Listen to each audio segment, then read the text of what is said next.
नमस्कार दोस्तों, आप सभी का स्वागत है इस वीडियो में। काफ़ी ज़्यादा बड़ा अपडेट आप सभी के लिए आया है एसएससी सीजीएल वालों के लिए।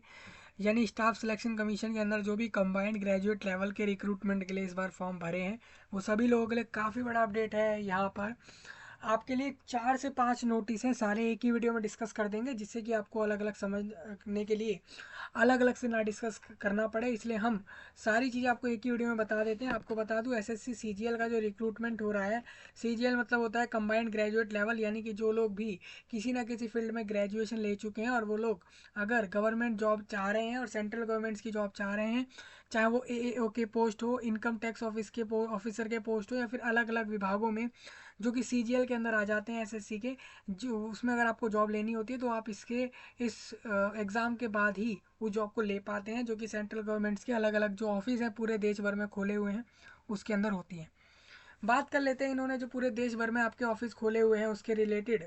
जो आपके सीजीएल के अंदर ये लोग रिक्रूटमेंट कर रहे हैं उसके रिलेटेड ये बोल रहे हैं कि हमने जो एसएससी बनाया गया है इस गवर्नमेंट ऑफ इंडिया का, उसके अंदर ये कह रहे हैं कि आपका जो पोस्ट कम प्रेफरेंस फॉर्म है, पोस्ट कम प्रेफरेंस ये हो जाता है, सपोज किसी ने आपने फॉर्म जब भरा था तो अब तब तो आपने फॉर्म भर दिया सीजीएल के लिए, लेकिन अभी आपको ये बताना पड़ेगा कि आपको कौन सा पोस्ट चाहिए। सपोज अगर आपको, आप अब यहाँ से बता देंगे मेरे को एएओ का पोस्ट चाहिए, जेएसओ का पोस्ट चाहिए, या जो भी पोस्ट आपको चाहिए होगा वो आप अभी पोस्ट प्रेफरेंस के फॉर्म को भर के बता सकेंगे, जिसके बाद ही आपको आगे जॉब देने वाले हैं। क्योंकि आपको पता होना चाहिए कि आपके जो टीयर सेकंड और फर्स्ट दोनों के एग्ज़ाम हो चुके हैं, दोनों के रिजल्ट अभी फाइनल रिजल्ट आना बाकी है। हालांकि पहले का टीयर का रिजल्ट तो क्लियर हो चुका था सभी को, दूसरे टीयर के आंसर की भी आ गई थी। अब यहाँ पर बोल रहे हैं कि फाइनल रिजल्ट से पहले आपसे ले लेंगे ये ऑप्शन, ऑप्शन पूछ लेंगे कि आपको कौन सा पोस्ट चाहिए, जिससे कि वो जॉब आपको जब दें तो आपके ऑप्शन के हिसाब से दें, कि अगर वहाँ पे आपके हिसाब से उनको वहाँ पे उस पर जगह लगेगी तो आपको वो जॉब दे देंगे, नहीं तो फिर आपको नहीं मिलेगी। तो उसके रिलेटेड ये डिस्कशन रह गया था हमारा, कि इसमें क्या क्या आपके लिए अपडेट है। सबसे पहले आपको बता दूं कि ये जो स्टाफ सिलेक्शन कमीशन है कोई छोटा मोटा कमीशन है नहीं भाई। ये एक ऐसा कमीशन है पूरे देश भर में, पूरे इंडिया के देश में के अंदर आपके अलग अलग, चाहे आपका CHSL यानी 12वीं पास वालों को, ग्रेजुएट्स को, पोस्ट ग्रेजुएट्स को जॉब देता है। दिल्ली पुलिस के अंदर भी, सीबीआई में, और इसके अलावा CISF CRPF जैसे विभागों के भी अगर नोटिफिकेशन देखते हैं, ऑलमोस्ट कभी कभार एसएससी निकालता है। तो ये सारा कुछ रिक्रूटमेंट का जो काम है ना, वो एसएससी कराता है। एसएससी एक ऐसा विभाग है जो ये सारे काम करवाता है, ऐसा कमीशन बना दिया है जहाँ के लोग ये सारा प्रोसेस संभालते हैं और इसके रिगार्डिंग आपके सारी रिक्रूटमेंट को करा लेते हैं, एग्ज़ाम्स को करा लेते हैं, और ये सारा प्रोसेस उनके हाथ में रहता है। तो उसी से रिलेटेड यहाँ पर बहुत सारे नोटिस हैं। आप देखें तो फाइनल वैकेंसीज आ चुके हैं कंबाइंड ग्रेजुएट लेवल्स वालों के, यानी कि सीजीएल में वैकेंसीज इस बार बढ़ गए हैं। यानी आप अगर देखेंगे तो नोटिफिकेशन में जो पहले वैकेंसी बताए गए थे, आपको मैंने बताए थे, काफ़ी पुराना हो चुका है वो वीडियो। अगर बात करें तो आपसे वीडियो डिस्कस हुआ था अप्रैल मंथ में, डिस्कस हुआ था। आप देखें तो लगभग इसमें आपके 6 से 8 महीने हो चुके हैं इस बात को, आप देख सकते हैं। तो हमने इससे पहले ही, काफ़ी पहले इस चीज़ को डिस्कस किया था नोटिफिकेशन के बारे में। अभी बहुत लोग पहली बार ये भी सुन रहे होंगे सीजीएल क्या होता है, और इसकी क्वालिफिकेशन क्या होता है, सैलरी कितनी मिलती है, काम क्या करना होता है, हमें भी बताओ, हमें भी सेंट्रल गवर्नमेंट्स की जॉब चाहिए, सीजीएल में जॉब चाहिए। तो ऐसे में आप लोग उस वीडियो को जाके चेक कर लो, वहाँ से आपको सारी जानकारियाँ मिल जाने वाली हैं। सबसे पहले आप देखिए, ये एसएससी का वेबसाइट है। यहाँ पर हम काफ़ी नोटिस डिस्कस करेंगे। 17 तारीख के डेट में आए हैं, हम देखें तो यहाँ पे हम ये यहाँ से लेके यहाँ तक ये पांचों नोटिस डिस्कस होंगे आपसे। फाइनल वैकेंसी वाला डिस्कस होगा। प्रेफरेंस फॉर्म भी आ चुका है, अभी किसी लोगों को प्रेफरेंस फॉर्म भरना है भर लेना। जो लोग फॉर्म छोड़ देंगे, इन्होंने क्लियर कह दिया है, भले ही आप एग्ज़ाम पास दें लेकिन अगर फॉर्म नहीं भर रहे हैं तो आपको जॉब नहीं दे रहे हैं। एडेंडम में बोल रहे हैं, एडेंडम यानी कुछ चेंज लाए हैं अपने नोटिस में। पहले एक खुद से एक नोटिस निकाल देते हैं, फिर उसमें चेंज लाते हैं, कह देते हैं हमसे टाइपिंग मिस्टेक हो गई है। तो वो सब मैं आपको बताऊंगा, वो नोटिस में इन्होंने वही सब बोला है। दूसरा, कॉरिगेंडम इन्होंने दिया है कि कॉरिगेंडम में आपकी डेट्स दी थी इन्होंने, जो कि कह रहे थे कि हम पोस्ट प्रेफरेंस को इससे इस दिन तक भरा रहे हैं, समझ रहे होंगे। लेकिन ये डेट बिल्कुल एक लिमिटेड टाइम में रहती है। अगर आप इसके बाद फॉर्म नहीं भर सकते हैं और उसके बाद फिर ये जॉब आपने भले ही सारे स्टेज को पास करा होगा, ये जॉब आपसे चली जाएगी और हाथ से आपके चली जाती है। फिर आपको नेक्स्ट रिक्रूटमेंट में ही दोबारा से फॉर्म भर के जाना पड़ता है। जो कि आपको पता ही है, सीजीएल जो है वो साल में होने वाला एग्ज़ाम है। यानी कि अगर बात करें तो अभी 2024 में एग्ज़ाम रहेगा, वैकेंसियों की भी बात करेंगे, सारी जानकारियाँ लेंगे। चलिए हम चलते हैं आगे, और इससे जुड़े हुए सारे लिंक मैंने आपको वीडियो के नीचे दे दिए हैं सभी लोगों के लिए। चलिए सबसे पहला नोटिस हम वैसे ही डिस्कस करेंगे जैसा एसएससी ने दिया। सबसे पहले जो नोटिस दिया उसको पहले, और फिर हम इस तरीके से चलेंगे। अभी ऐसा नहीं कर रहे कि हम वैकेंसी को पहले डिस्कस कर रहे हैं, वैकेंसी एंड में डिस्कस होगी। इंपॉर्टेंट नोटिस की बात बता देते हैं यहाँ पर। द कैंडिडेट्स में please refer to the notice of combined CGL, जिसको बोलते हैं हम शॉर्ट में, वही है। इसका नोटिफिकेशन आपको पता ही होगा, 3 अप्रैल में डिस्कस हुआ था। और सीजीएल एसएससी जो है इसने कंडक्ट करा लिया था अपने एग्ज़ाम को पूरे देश भर में। अपने जगह जगह के सेंटरों पे इन्होंने आपके सीजीएल एग्ज़ाम को ले लिया था। टीयर 1 में 2023 के सीवीटी एग्ज़ाम हुआ था ये। रिजल्ट इसका आपको पता ही होगा कि आपका सितंबर में आ गया था, 19 सितंबर में आया था। शॉर्ट लिस्टिंग हो गई थी लोगों की, जो लोग टीयर 2 में बैठेंगे उनके लिए, और सेकंड वालों का एग्ज़ाम 26 और 27 अक्टूबर में ले लिया। और बिफोर डिक्लेरेशन, अभी ये फाइनल रिजल्ट डिक्लेयर करने से पहले बोल रहे हैं, ऑप्शन कम प्रेफरेंस करके एक फॉर्म रहेगा। मतलब कि ऑप्शन कम प्रेफरेंस मतलब कि ऑप्शन कम प्रेफरेंस मतलब ये है कि वो ऑप्शन नहीं बल्कि वो एक प्रेफरेंस है। आप समझ, आपको समझ रहे हैं इसलिए वो ऑप्शन कह रहे हैं उसको। एक्चुअल में वो प्रेफरेंस है कि आपको कौन सा पोस्ट चाहिए, आप वो बताएं। क्या हमें पहले में ये पोस्ट चाहिए, AAO चाहिए या JSO चाहिए, हमें पहले JSO चाहिए फिर AAO चाहिए, इस तरीके से आप बता दीजिए। क्योंकि फिर आपको उस हिसाब से ये लोग जॉब देने वाले हैं। ये आपका रहेगा। For post departments are required to be submitted by those candidate. पोस्टों के लिए और डिपार्टमेंट्स के लिए आपको ये जरूर भरना पड़ेगा by those candidates who have appeared in, जो भी टीयर 2 में बैठे थे। क्योंकि फर्स्ट में जो बैठे और सेकंड में नहीं बैठे, इसका मतलब ये था कि वो वहीं से ही डिस्क्वालीफाई हो गए थे जॉब के लिए। Accordingly all candidates who have appeared in tier 2 are advised to submit their, इनको बोला गया अपना फॉर्म भर दीजिए ऑप्शन कम वाला। कैंडिडेट लॉगिन ये होता है एसएससी में, आपने जो रजिस्टर्ड आईडी बना रखा है उस पर आप अपना अपना जो भी रजिस्ट्रेशन नंबर होगा वो और पासवर्ड डाल के अपना लॉगिन करें। लॉगिन करने के बाद आप एसएससी सीजीएल के ऑप्शन पे जाएंगे, वहाँ से आपको ऑप्शन कम प्रेफरेंस का फॉर्म मिलेगा। दूसरा इन्होंने नोटिस में एक सैम्पल में भी दिया है, बाकी आप लॉगिन में भी देख पाएंगे। इन्होंने वही बोला है, they were in a tab for submission. देखिए वहाँ एक टैब मिलेगा, मैंने वही बात कही। आप लॉगिन करते एक टैब देख पा रहे होंगे वहाँ पे, जो एक्टिव कर दिया गया। आज आज ये एक्टिव हो चुका है, और ये रिमेन्स एक्टिव रहेगा आपके 21/11 तक। मतलब कि आप समझ सकते हैं सिर्फ आपके पास 18, 19, 20 और 21 ये 4 दिन रहेंगे। आप अगर हम आज डिस्कस कर रहे हैं तो हमारे पास अभी सिर्फ 3 दिन है। 21 का पूरा दिन रहेगा आपके पास, इन्होंने टाइम नहीं बोला यहाँ पे। For the candidates who have appeared in tier 2, ये बार बार वही चीज़ इसलिए बोल रहे हैं कि आप ये मत समझना कि हमने टीयर 1 दिया तो हम भी फॉर्म भर देंगे, आप भर ही नहीं पाएंगे। क्योंकि टीयर 2 वाले लोग ही भरेंगे, क्योंकि वो लोग ही यहाँ तक पहुँचे हैं। कैंडिडेट्स में प्लीज़ नोट दैट द ये जो फॉर्म रहेगा be revise only during the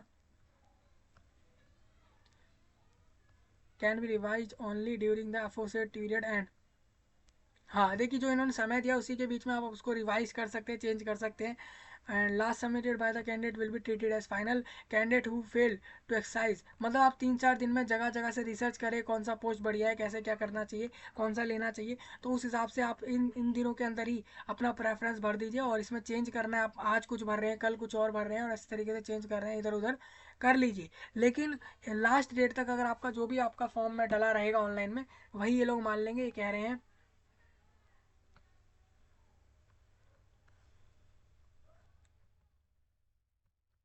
तो shall not be given any further opportunity for submission of form such candidate final merit list or final selection. Therefore the candidates who have appeared in tier 2 are required to हाँ ठीक है ठीक है, इन्होंने बिल्कुल clear बात यही कही है आपसे। अगर आप ये फॉर्म नहीं भरते हैं तो आपको जॉब नहीं मिलेगी, ये क्लियर कह रहे हैं। आपको फाइनल मेरिट मतलब हो जाता है एक कागज़ में, एक पेपर में, एक कागज़ के अंदर आपकी लिस्ट निकालने वाले हैं लोग। पेपर में डाल देंगे भाई ये नाम का कैंडिडेट, इसका रोल नंबर ये रहा, और इसने इसलिए सेकंड ईयर का एग्ज़ाम दिया, इसने ये वाला पोस्ट सिलेक्ट किया, इस हिसाब से इसका मेरिट ये बन रहा है, और ये सिलेक्ट हो गया है या सिलेक्ट हो गई है। तो ये आपका बना देंगे एक लिस्ट तरीके से, और आपको बता देंगे। सपोज़ अगर आप प्रेफरेंस फॉर्म नहीं भरते हैं तो आपको फिर उसमें नाम देखने को नहीं मिलेगा लिस्ट में, और आपको ये जॉब नहीं मिलेगी। और एक चीज़ और कह रहे हैं, डिसेबिलिटी वाले कैंडिडेट जितने भी हैं मस्ट इंश्योर कर लें कि they give preference for only those post which are identified as suitable. हाँ, ये चीज़ काफ़ी डिसेबिलिटी वालों में हो जाती है, क्योंकि डिसेबिलिटी वालों को छोड़कर बाकी लोग तो सारे ही पोस्टों पर अपना प्रेफरेंस भर देंगे। लेकिन डिसेबिलिटी वालों में आप देखते होंगे नोटिफिकेशन में लिखते हैं कि इस पोस्ट के लिए डिसेबिलिटी आपकी ये होनी चाहिए तभी आप एलिजिबल हैं। सपोज एएओ के लिए कह रहे हैं कि आप अगर लोकोमोटर डिसेबिलिटी है, मैं एक एग्जांपल ले रहा हूँ, आप इसको एकदम से माइंड में मत कर लेना। सपोज वो कह रहे हैं कि लोकोमोटर डिसेबिलिटी वाले को ही हम एएओ का पोस्ट दे रहे हैं, और उसमें भी कह रहे हैं हम कि यार ये तो ये कह रहे हैं कि हार्ड ऑफ हियरिंग वाले को दे रहे हैं। तो आप उस चीज़ पर ध्यान रखना कि ये जिस पोस्ट में जो डिसेबिलिटी बोल रहे हैं आप उसी के हिसाब से अपने लगाना प्रेफरेंस फॉर्म में, नहीं तो आपका ये फॉर्म कैंसिल कर देंगे। ये क्लियर, मतलब आपको फिर ये आपका मेरिट में गलती हो जाएगी और इस चक्कर में वो आप ही पे ब्लेम करके आपका जॉब कैंसिल कर देंगे।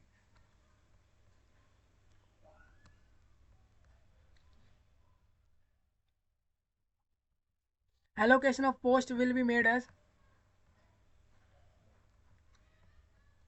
Gate cancel. देखिए इन्होंने वही चीज़ बोली है, if he she get selected for the post sir, जो कि आइडेंटिफाइड नहीं है। तो वही चीज़ें हैं जो मैं बता रहा हूँ, वही चीज़ यहाँ पर क्लियर करी गई हैं।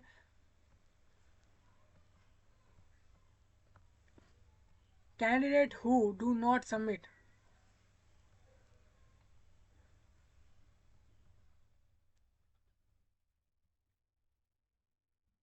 तो इन्होंने, देखिए मैं क्लियर बार बार बोल रहा हूँ, आपको अपॉर्चुनिटी में नहीं मिलेगी कोई दूसरी। इसके बाद अभी कुछ लोग कहते हैं कि भाई एक्सटेंड हो जाते हैं, हाँ मैंने इस बार पिछली बार देखा था फॉर्म एक्सटेंड हुआ था ऑप्शन कम प्रेफरेंस का। इस बार होगा नहीं होगा मैं कुछ नहीं कह सकता, हो गया इस बार तो आप सभी के लिए अच्छा होगा। लेकिन अगर नहीं हुआ तो ऐसे में आप क्या कर सकते हैं, इसीलिए कह रहा हूँ कि आप पहले ही प्रेफरेंस रख दो अपने हिसाब से। आप जगह जगह रिसर्च करो, अच्छे से देख लो कौन सा पोस्ट बढ़िया है, वही आप प्रेफरेंस में लगा दो। ज़्यादा इसमें दिमाग दिमाग मत लगाओ यार, एक जॉब ही तो है, जॉब करनी है और अपने आप को एक फाइनेंशियली अपने आप को एलिजिबल बनाना है। तो आपको यही करना है, तो बस इसके लिए क्या है, सोचना है आपको, जो आपको पोस्ट बढ़िया लगता हो कुछ सोच कर ही आपने नोटिफिकेशन को देखकर फॉर्म भरा होगा, तो उसी के हिसाब से आप डिसाइड कर लो, इसमें कोई ज़्यादा सोचना है नहीं। दूसरा इन्होंने एक और चीज़ बोल दी है यहाँ पे, कॉरिगेंडम दिया इन्होंने, कॉरिगेंडम ये 11:35 पे दिया इन्होंने, सेम डे में इन्होंने एक चीज़ ये बोली कि हमने जो है 11:35 में सुबह में इन्होंने जो एक नोटिस डाला 17 तारीख में, जहाँ पर इन्फॉर्म करा गया कि ऑनलाइन विंडो जो है, जो अभी आप नोटिस देख रहे थे ना पीछे, वो इस वाले के बाद आया था। ये नोटिस पहले आया जिसमें इन्होंने ये बोला कि हम जो है 18 से 26 तक, 26/11 और 18 से 26/11 के बीच में, यानी कि पूरे के पूरे 9 दिन आपको दे रहे हैं पोस्ट वो प्रेफरेंस फॉर्म भरने के। लेकिन फिर ये कह रहे हैं कि हम ये इन्फॉर्म कर देते हैं कि जो सेम हमने दिया था उसको हम वापस ले रहे हैं, क्योंकि ये हमारा टाइपिंग एरर है, और इसको हम जो है हम इसको एक्टिव रखेंगे वही समय जो मैंने आपको अभी बताया पीछे, 21 तारीख के रात के 12 तक। उससे पहले 1 मिनट आप कम कर लेना, 12 मत लेना, क्योंकि 12 में आप फॉर्म नहीं भर पाएंगे। रिवाइज इंपॉर्टेंट नोटिस, तो इन्होंने बोला रिवाइज इंपॉर्टेंट नोटिस। अब देखिए ये रिवाइज इंपॉर्टेंट नोटिस बोल रहे हैं ना, आप अगर यहाँ देखते हैं, मैं थोड़ा इसमें क्लियर करता हूँ आपको ये चीज़। ये देखिए यहाँ पर इन्होंने ऊपर, देखिए यहाँ पे ऊपर इंपॉर्टेंट नोटिस करके दिया है ना, इसका मतलब इनका नोटिस ये वाला बाद में आया और इसके पहले ये वाला नोटिस आया था, जिसमें इनकी डेट जो है वो 9 दिन की थी। इन्होंने फिर बाद में उसको 26 को कर दिया, 21 कर दिया। कह रहे हैं कि हमसे लिखने में प्रॉब्लम गलती हो गई, तो वो आप समझ सकते हैं टाइपिंग एरर रहेगा, नोटिस छापा है क्योंकि। चलिए आप समझ गए होंगे ये। दूसरा हम एडेंडम में समझे, तो एडेंडम में क्या चीज़ बोली गई है, एडेंडम में ये बोल रहे हैं कैंडिडेट में रेफर। अब यहाँ पर जो भी बेंचमार्क डिसेबिलिटीज़ वाले जितने भी लोग हैं वो ध्यान से सुने कि आप जैसे आपने अगर Indian audit and accounts department और comptroller and auditor general of India के पोस्ट पे इस डिपार्टमेंट में पोस्ट कोड 0A01 लिया है। अब इस पोस्ट का नाम है assistant audit officer group B का, ये गैजेटेड नॉन मिनिस्ट्रियल पोस्ट है। आप समझ सकते हैं इसकी पावर क्या होगी इस पोस्ट पे, क्योंकि गैजेटेड पोस्ट है। तो आप ये देखिए कि ये जो पोस्ट है ना आपकी एज असिस्टेंट ऑडिट ऑफिसर के ग्रुप बी में, जो कि गैजेटेड पोस्ट है, जो कि आपके इंडियन ऑडिट डिपार्टमेंट के अंदर है, यानी कि सेंट्रल गवर्नमेंट का विभाग है। और इसमें ये बोल रहे हैं कि अगर आप सिटिंग कर सकते हैं, स्टैंडिंग खड़े हो सकते हैं, BN मतलब बेंडिंग, W मतलब वॉक कर सकते हैं, HC और RW मतलब रीड और राइट लिख सकते हैं और पढ़ सकते हैं, और फिंगर, F मतलब फिंगर विद मैनिपुलेशन होगा शायद, और SE का भी मतलब कुछ होगा इसमें, फंक्शनल रिक्वायरमेंट मैं इसी में आपको आगे दिखा दूंगा। ये आपकी फंक्शनल रिक्वायरमेंट में। अगर आप मान लीजिए हार्ड ऑफ हियरिंग वाले कैंडिडेट हैं, वन आर्म वाले हैं, वन लेग वाले हैं, ब्लाइंड हैं, या फिर आप ड्वार्फिम्स हैं, तो आप सभी लोग ये ध्यान रखना है। या फिर अगर आप एसिड अटैक विक्टिम हैं, तो आप सभी को ये कहा जा रहा है कि आप सभी लोगों को ये फंक्शनल रिक्वायरमेंट होनी चाहिए। अगर आपकी ये फंक्शनल रिक्वायरमेंट फुलफिल हो जाती हैं, तो इसका मतलब आप इस वाले पोस्ट पर एलिजिबल हैं। तो अगर इसमें आप एक चीज़ मैं यहीं दिखा देता हूँ ना आपको, जैसे देखिए A02 में आप पोस्ट कोड देखिए, ये जो आपका गैजेटेड पोस्ट सेम बता रहे हैं AAO का, जो कि गैजेटेड है लेकिन मिनिस्ट्रियल के बारे में इन्होंने नहीं बोला। तो इस पोस्ट में आप एक चीज़ देख सकते हैं, वो पोस्ट ये है। देखिए इनकी इन दोनों पोस्ट की सेम ही लग रही है, देखिए सारी सेम ही है। इन दोनों पोस्टों में सेम डिसेबिलिटी वाले एलिजिबल है। मतलब अगर कोई कैंडिडेट ये वाले डिसेबिलिटी रख रहा है, अगर वो ये वाली डिसेबिलिटी में आ रहा है, तो वो इस वाले पोस्ट पे भी अप्लाई कर पाएगा, और वो इस वाले पोस्ट पे भी अप्लाई कर पाएगा। ये आपको समझ आना चाहिए। तो ये आप चेक कर लेना। अब ऐसे बहुत से लोग होंगे जो सेम डिसेबिलिटी के साथ बहुत सारे पोस्टों पे एलिजिबल हैं और कुछ पे एलिजिबल नहीं भी है, तो इनके लिए प्रेफरेंस में फ़ायदे ही रहेंगे जिनके पास ज़्यादा ऑप्शन है। देखिए यहाँ पे लिखे हुए हैं, ये आपका ASO का पोस्ट है, इसके लिए आप डिसेबिलिटी रीड करना। ये भी याद रखना, डिसेबिलिटी के साथ आपका फंक्शनल रिक्वायरमेंट फुलफिल होना चाहिए। ये आपको अभी नहीं बताया जा रहा, ये पहले ही क्लियर हो गया था, नोटिफिकेशन में ही ये जानकारियाँ दे दी जाती हैं। फिर भी ये अलग से आपको इसलिए बता रहे हैं, आप कोई गलती ना कर दो उसके लिए। पोस्टों की बात करें दोस्तों, पोस्टें बहुत सारी हैं CGL में। छोटी मतलब छोटी नहीं, काफ़ी बड़ी बड़ी पोस्टें होती हैं, और काफ़ी ज़्यादा होती हैं। UDC भी रहता है इसके अंदर, आप देखिए। और JA जूनियर अकाउंटेंट भी रहता है, SAA भी रहता है, सीनियर एडमिनिस्ट्रेटिव असिस्टेंट रहता है, जो कि मिनिस्ट्री ऑफ डिफेंस में जाता है ये पोस्ट।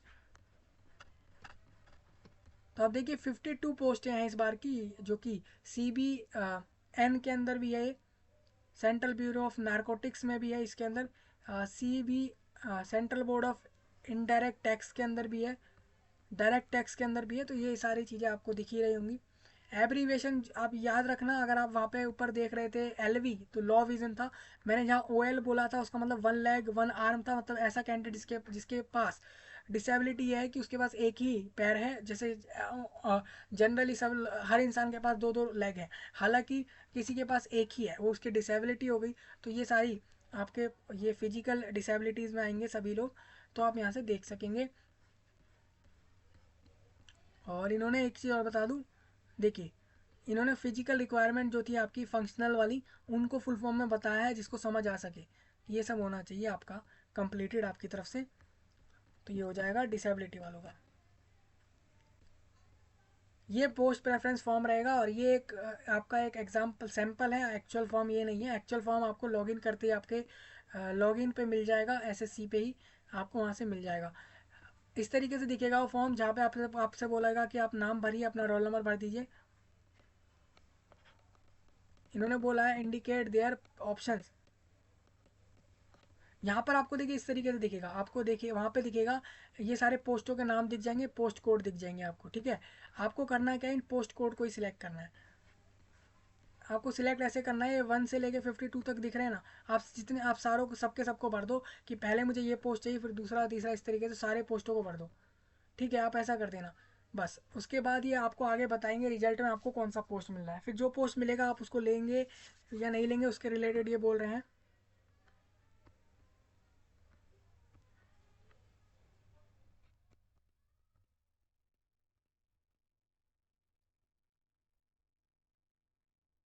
ये आपकी तरफ से एक डिक्लेरेशन जा रहा है, कि मैं समझता हूँ कि फाइनल एलोकेशन जो है,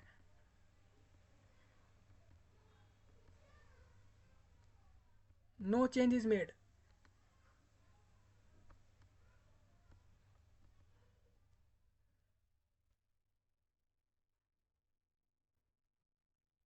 तो देखिए क्लियर बोल रहे हैं, आप ये अपना डिक्लेरेशन दे रहे हैं कि मेरे को जो पोस्ट मिलेगा मैं ले लूँगा या ले लूँगी, और अगर मैं वो पोस्ट ना लूँ तो मैं उस जॉब को छोड़ दूंगा या छोड़ दूंगी। ये आपकी तरफ से डिक्लेरेशन दिखा रहे हैं सारा कुछ। तो ये पूरा रीड कर लेना। इसमें आपका नेक्स्ट यहाँ पर साइन आ जाएगा, यहाँ पर आप साइन कर देंगे, नाम रोल नंबर लिख के आप कर देंगे। ये सैम्पल था, आप समझ रहे होंगे। इस तरीके का ही फॉर्म दिखेगा आपको, जो कि आपके लॉगिन पर ही मिलेगा, क्योंकि मैं उसको नहीं देख पाऊंगा, क्योंकि मैं अपीयर नहीं हुआ हूँ एग्ज़ाम में। आप लोग हुए हैं तो आप इस तरीके से देख लेंगे। फाइनल वैकेंसी की बात करते हैं, अगर हम बात करें तो पहले 7,500 वैकेंसियाँ थी, जब आपको पता होगा अप्रैल में डिस्कस हुआ था। अब इन्होंने वैकेंसी 8,400 के करीब करी है। मैं आपको बता दूं इन्होंने वैकेंसियों में क्या चेंज लाए हैं। तो जो आपका AAO का पोस्ट था सबसे पहले वाला, A01 पोस्ट कोड ये था इसका, जो कि ग्रुप बी में आप देख रहे होंगे 225 वैकेंसियां कर दी गई हैं। आप अब ये फाइनल वैकेंसी हैं, आप देख सकते हैं। ये कह रहे हैं फाइनल वैकेंसी हो चुकी है। अब ये कह रहे हैं स्टेट वाइज कौन, तो अभी तक आपकी स्टेट वाइज और जोन वाइज वैकेंसी नहीं आई। सपोज आप जानना चाह रहे हैं कि छत्तीसगढ़ के किसी जिले के अंदर, किसी जोन के अंदर क्या वैकेंसी है CGL में। सपोज आप जानना चाह रहे हैं उत्तराखंड के किसी जिले में क्या वैकेंसी बता रहे हैं, आप जानना चाह रहे हैं कि दिल्ली में किसी जिले के अंदर क्या वैकेंसी है, तो वो जोन वाइज वैकेंसी और राज्यों के हिसाब से वैकेंसी अभी तक SSC नहीं बना पाया है। और तो आप स्टेट वाइज जो आपकी जोन के वेबसाइट है SSC के, वहाँ देख सकते हैं, वहाँ कुछ आया हो अपडेट। हालांकि अगर आएगा तो SSC यहाँ पर भी आपको डाल के देगा बाद में, जैसे कि जनरली करता ही है SSC, बाद में आपको दे ही देता है अपडेट। दूसरा यहाँ पे एक चीज़ और बोल रहे हैं ये 225 के बाद अगर बात करें A02 जो पोस्ट कोड था उसमें 28 वैकेंसियाँ हैं।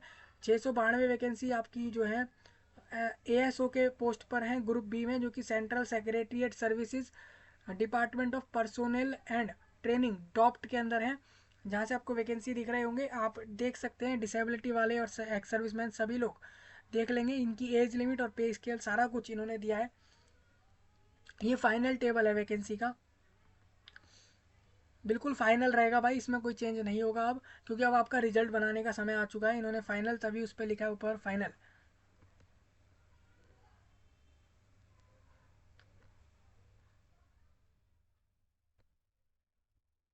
यहाँ से आपको वैकेंसियाँ दिख रही होंगी, आप देखें तो ये 2,379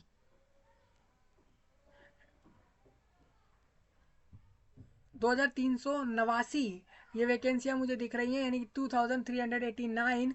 और इसमें आपका कह रहे हैं इंस्पेक्टर जो आपको बनना है, इंस्पेक्टर का पोस्ट लेना है, तो उसके लिए वैकेंसियाँ बता रहे हैं। तो आप सभी लोग यहाँ से समझ लेना सारी वैकेंसियाँ। अब मैं टोटल वैकेंसी फाइनल बता देता हूँ, 8,415 वैकेंसी आपकी ये फाइनल है।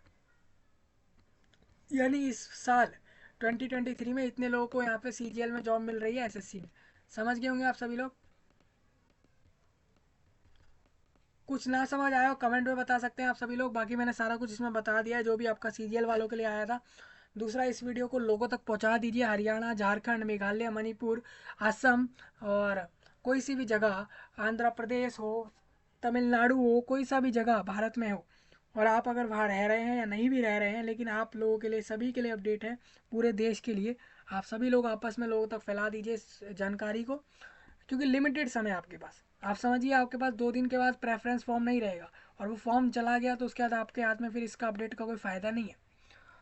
चलिए मिलेंगे आपसे नई वीडियो में, तब तक के लिए आप सभी का धन्यवाद।